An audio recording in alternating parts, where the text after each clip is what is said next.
Hi guys! Third day na ngayon ng aming pagpunta sa Taiwan. Okay, ito ay birthday ng aking bunso. Kaya siya, ayan, maglalaro daw siya ng sa claw machine. Hindi daw siya aalis hanggat hindi siya nananalo. Ay naku, hindi naman talaga siya nanalo kasi talaga naman parang ayaw matanggal yung mga laruan doon sa gilid. Kahit anong laro niya ay wala, hindi talaga bumabagsak doon sa butas. Kaya ayun, nung sa kalalaro niya, napagod na, ang ginawa namin, pumunta kami ng 7-Eleven, yung merong Hello Kitty na 7-Eleven. Ito yung pinupuntahan din ito eh. Maaga pa kasi kaya wala masyadong tao. Pero ito ay napakarami. Sana ganito sa dito sa Pinas merong ganito. Ang daming choices ng mga food. Sobra. Ang malaki kasi siya. Tamo naman, tingnan niyo naman Ang daming choices talaga. Pero marami rin bakante na kasi siguro hindi pa nare-refill dahil yung mga nabili na ng previous days o nung gabi. Yun. Kaya ito, dito kami nagtagal kasi aming almusal, namili kami. Yun lang guys.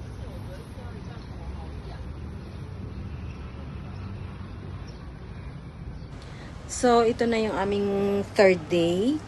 Yung kami ay naka-book sa Klook. May iba naman ng location na pupuntahan namin. Today, hindi kami nag-DIY. Klook na kami, nag-book kami ng Klook. So, from sa hotel, naglakad lang kami papunta sa kabila ng MRT station. Yan, yung sa Klook. Pupuntahan namin ay yung Yelyu, Jofen at Shifen. Ito yung bus na aming sasakyan papunta dun sa location sa aming destination for today. Yung aming day tour. Okay. Ito na siya. Yung Yelyu, J Park. Ito pala ay yung mga rock formations. Yung sinasabi nila nandito yung rock formation na yung sinasabi nilang Queen Head. Pinipilahan yun, pero mukhang yung pinilahan namin mali. Ano ba yun? Daming tao. Tsaka ang init-init. Yan kala ko talaga yun yung Queen Head. Hindi naman daw. Mas iba pa daw. Hindi na kami pumunta doon. Yung may mga red line na yan. Bawal kasi tumawid dyan. Delikado. So yun, mga rock formation, ganyan. Parang sa parang iba. Parang ganun. Hindi ko alam. Diba?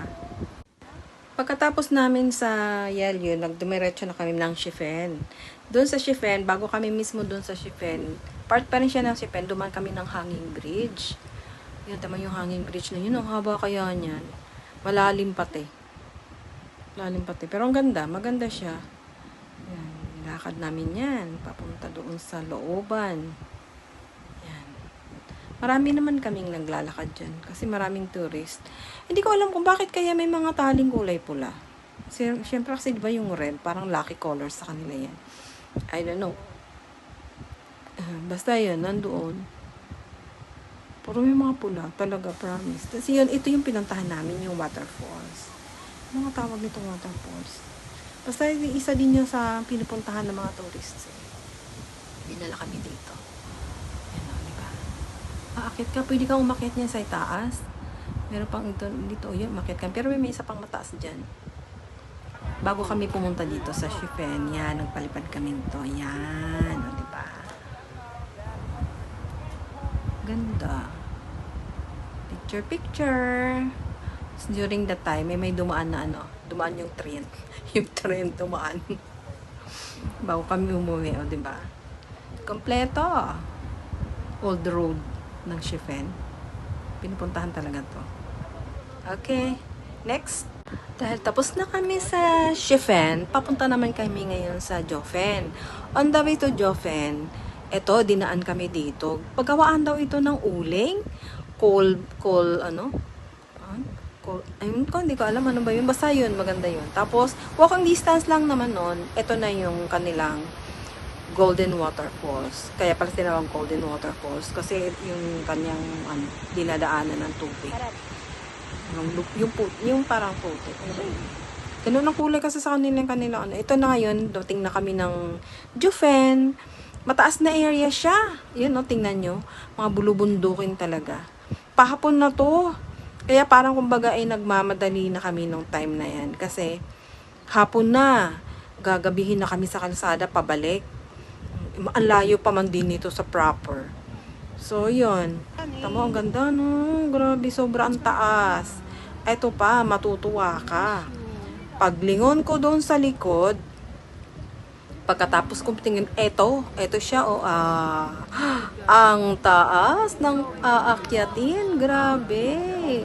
Pero paikot yan siya, guys. Dahil napagod, ayan, uminom muna kami. Bumili na nga, nauhaw na. So, yun. Ikot ka lang naman doon, tapos yun na, balik na. Nilalagay lang nila para alam na papunta ka saan. Balik ng proper. Diretso lang ano.